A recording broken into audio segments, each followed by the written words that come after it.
Well, good day to you. Good evening to you. Doug Wheeler here. I wanted to take a few minutes of my afternoon, your afternoon, not evening yet for me, but it probably is for some of you folks watching. Today is the 1 year anniversary of my book. There's the front cover, the original artwork done by Beth Taylor. Beth, thank you. I love you. You loved me through this project. You loved the project itself. You gave so much time. You invested mind, body, and spirit into it. And I love what you produced. So thank you. I'm so proud of the cover. Not trying to be alternative, but it's an alternative front cover. Um, I like that. And it really is a depiction of you read the book and you look. I don't know what your first response is because Jonah doesn't look like he's having a really good time. And but again, I think it just really represents um, the message in the book and the human being of Jonah in the book. Well, today is the 1 year anniversary. November the 14th, 2023 is when the book came available. Have the sales been great? Great's a relative term. So I could say, yeah, they've been great. And you might not know what I mean by that. I'm sure every author wants his or her book to sell more. Sure, sell more. But the feedback I've gotten has been fantastic. I'm really grateful for that. And by the way, if you haven't written a review yet and you want to give a roll at writing, maybe for the first time, just to see yourself published, which is beautiful. It doesn't matter how long it is, just put your honest self into it.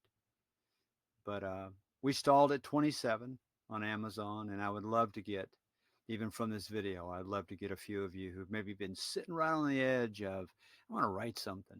Please do. There's some beautiful content there.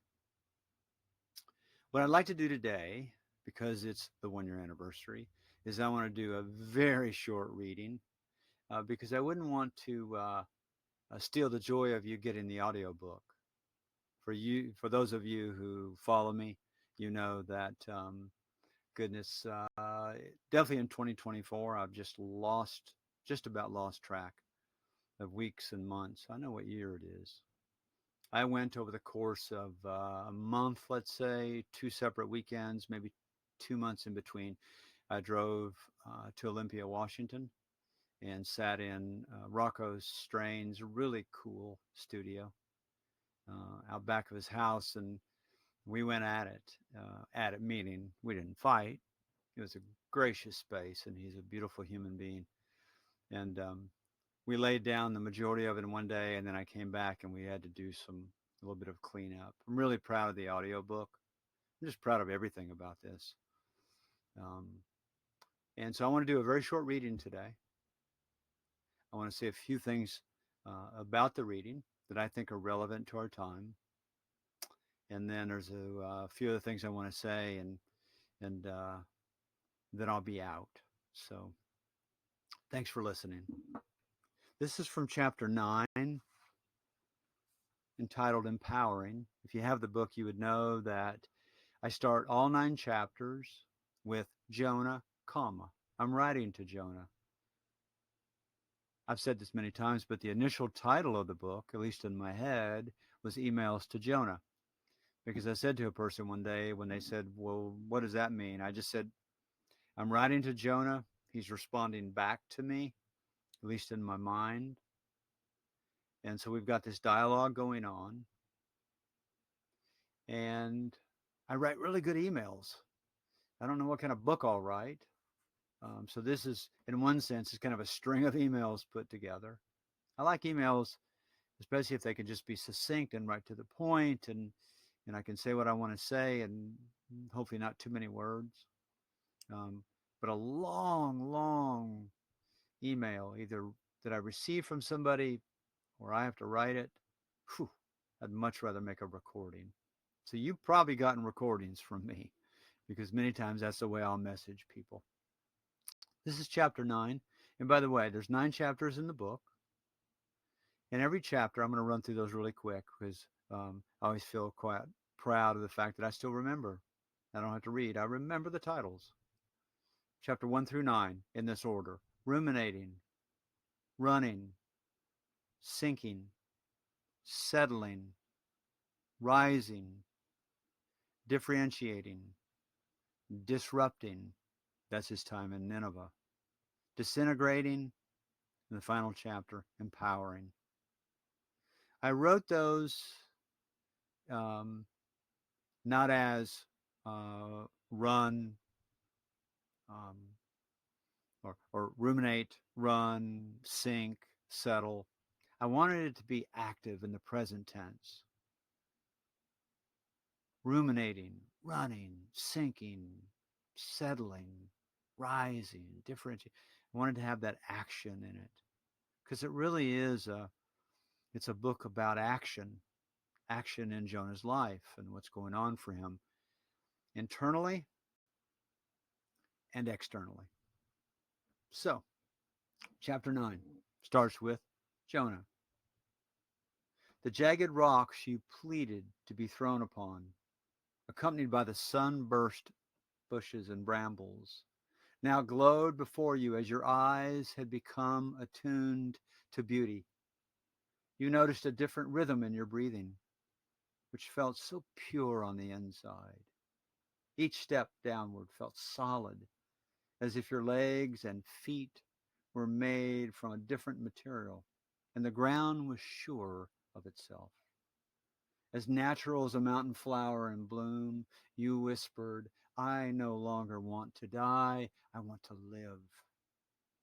At the base of the lonely hill, you collected stones and wood for the making of an altar as your heart was grateful. After half a day's work, you knelt at the foot of the earthen tower and prayed. You noticed when walking away the surprising height of the altar and a throne of sorts at its pinnacle. You were gobsmacked by what you had built with your own hands. A strong impulse to scale the altar and sit on the throne overcame you, or nearly did.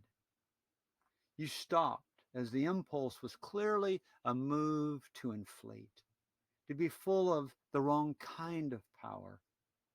You said with your interior voice, I belong with my feet on the ground where the terebinth, cedar, and cypress trees grow. The thought of leaving the lonely hill was hard, for a true friendship had been born.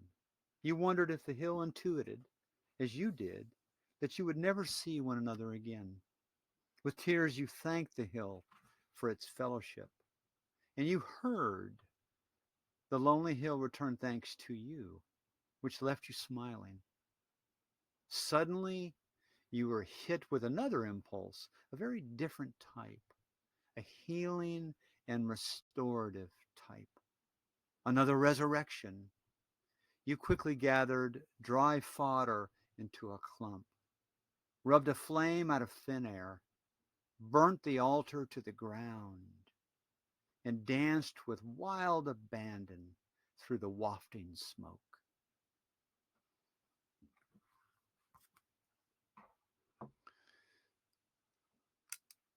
There's a theme running through the book, and it's about power, misused power, misaligned power, corrupted power, evil power, ways that was put upon Jonah, and a few times some kind of implied words that I use that Jonah had some things that he wasn't proud of. But one of them, at least in my book, in this imaginary tale of a story that was written, that's recorded in the Old Testament, and I just, like David White says, the great poet, there's a door beneath everything. And so I found a door and went through it. And that's what birthed the book over the course of a long journey of writing, a stack of writing, truly.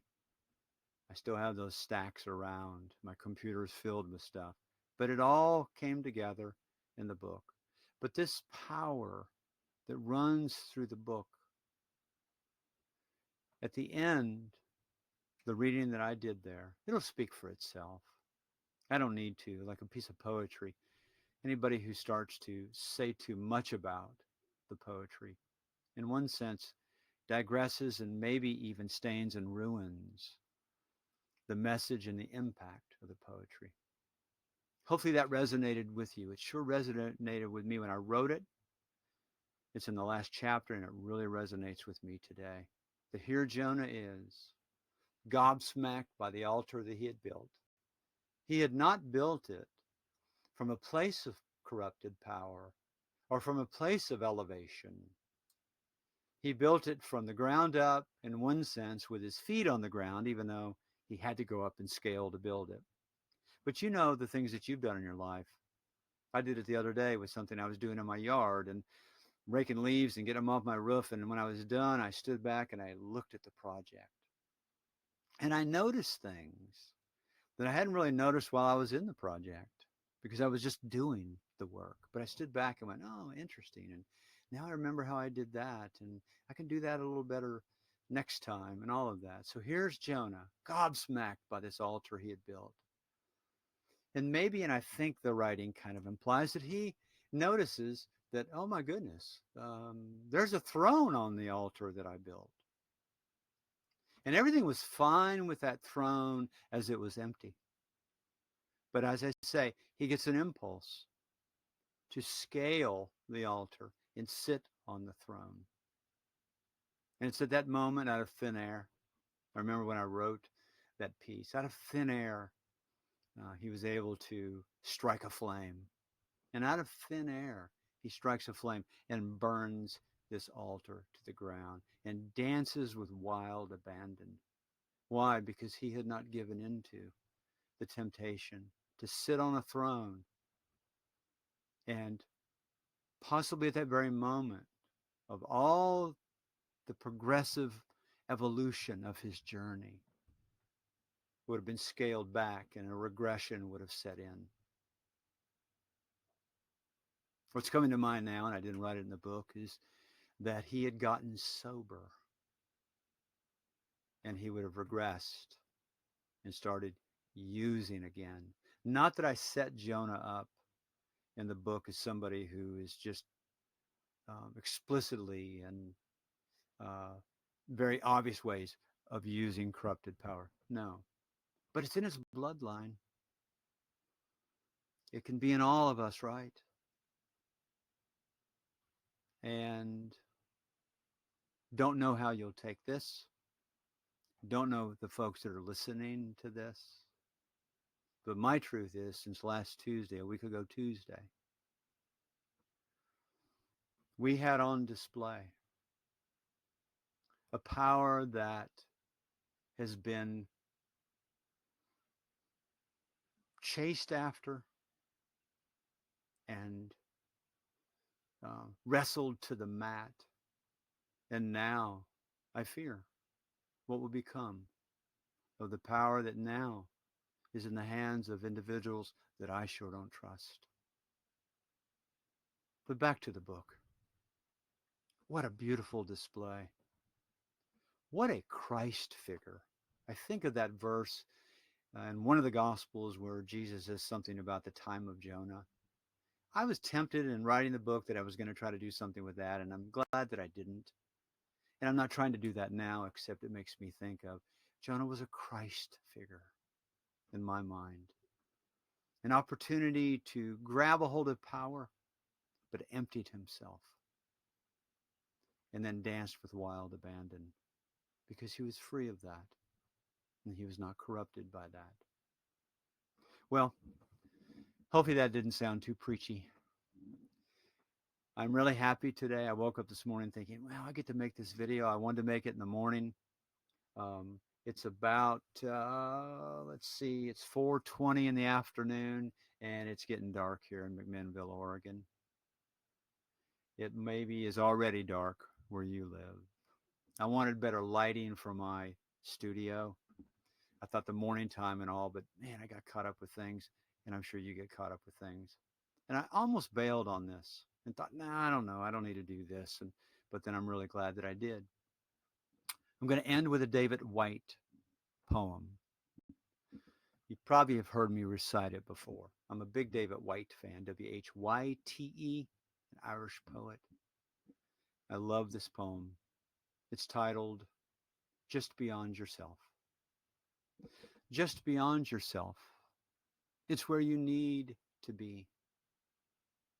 Half a step into self forgetting, and the rest restored by what you'll meet. There is a road always beckoning. When you see the two sides of it closing together at that far horizon and deep in the foundations of your own heart at exactly the same time, that's how you know it's the road you have to follow. That's how you know it's where you have to go. That's how you know you have to go. That's how you know. Just beyond yourself. It's where you need to be. Thanks for spending a few minutes with me. Thank you for those that have bought the book, either printed copy, the Kindle format, the ebook, and the audio book. Maybe all three.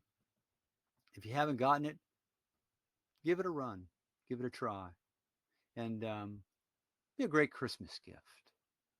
And I'm just grateful. I'm grateful for everybody who helped me pull this off. And I'm proud on the day of the anniversary of Jonah. I stand as an advocate for Jonah because he represents one who has been so judged, um, uh, so misunderstood. But he shines bright in my mind today. Bless you. Thanks for listening.